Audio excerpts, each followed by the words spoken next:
Well, if underwater gaming isn't your style, maybe this next Oklahoma tradition will be. I grew up loving the book and the movie Where the Red Fern Grows, and when the opportunity came up to visit the place where it all began, I traveled to Tahlequah, Oklahoma for the Red Fern Festival.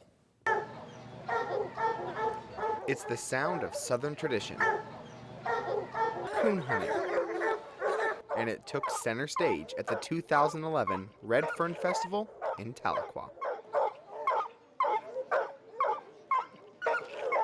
The coon dog trials are a beloved tradition that attracts dogs of all ages and sizes.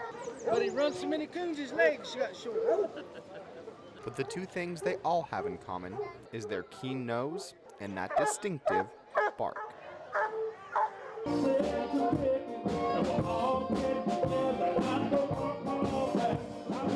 The coon dog trials aren't the only thing howling around Tahlequah. The festival offers live music and reminds people of the man who started it all. The Red Fern Festival, it's important because it memorializes Wilson Rawls. He wrote this wonderful novel, Where the Red Fern Grows, The Art of Living. Kate Kelly is the Director of Tourism at the Tahlequah Chamber of Commerce and says this festival is an economic boost for the community. The impact for a festival like this is tremendous for a town like Tahlequah. During the festival, people gather in the middle of town to watch the film inspired by a boy and his dogs. Collie dogs? I want hunting dogs. I know what you want, son. But hunting dogs cost money, and that's something we don't have very much of. Well, here they are. What do you think of them?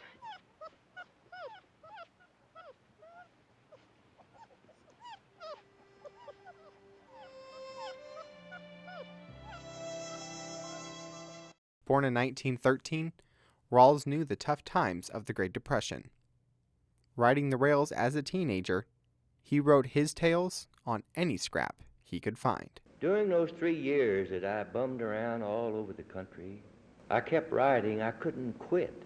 Every chance I got, I'd write on something. And I'd take the brown paper sacks and I'd cut the bottom of them out and split them open, and I had a big sheet of paper. Making his living as a handyman, Rawls always kept a pen in his hand, spinning tales of his life back in the Oklahoma hills. We did it! We did it!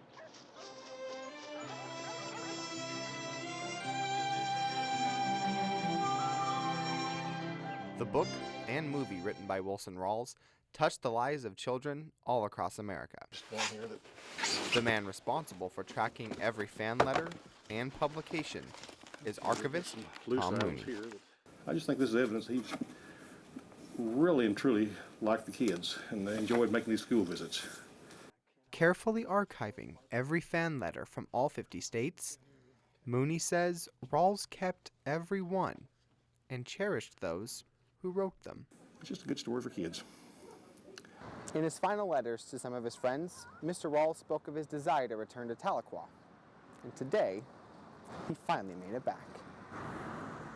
I welcome you in Cherokee, Osceola. During the festival, the Friends of Libraries in Oklahoma honored Wilson Rawls by designating the Tahlequah Public Library an Oklahoma and national literary landmark.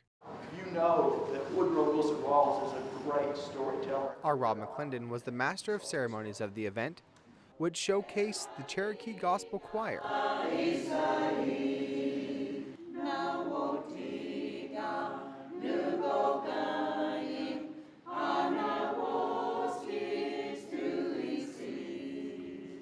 Along with some of Wilson Rawls' biggest fans and family. I think one of the most important things about these literary giants is that they provide another important dimension to our history. Dr. Bill Corbett is a professor of history at Northeastern State University. Not marrying until late in life, Rawls became published only at the urging of a devoted wife. You know, I was so happy that somebody believed I could write. And I said, well, where are you going to send it? She said, the Saturday Evening Post. And I said, oh, for heaven's sakes. Nobody writes for the Post but some of the biggest names in the literary world. She said, I've read stories in the Post, not near as good as this one. But surprisingly, his book wasn't originally greeted with enthusiasm. It was only when school librarians discovered it, it became an instant children's classic. He traveled the nation and shared his stories in schools across the country. When we drove up in front of that little school, here they come, and they pawed on me all the way into the school. Wilson Rawls never had any children of his own, unless you count his readers. Then you could say he had millions of children.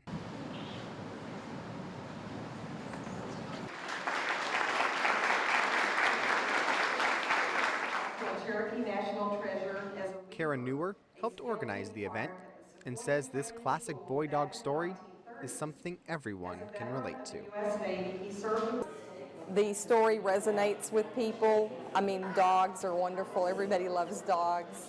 And his story had such an impact on everyone who reads it, and it's just a timeless piece of literature. It's truly a children's classic. Feeling love as we did then, if I could only go back. A classic story inspired by Southern tradition, celebrated every year in honor of a man who loved his dogs and the land he grew up in. Now, Wilson Rawls was known for his writing style, plain and simple. But what most people don't know is that he wrote Where the Red Fern Grows as a teenager in the foothills of the Ozarks, and his writings weren't discovered until years later by his wife.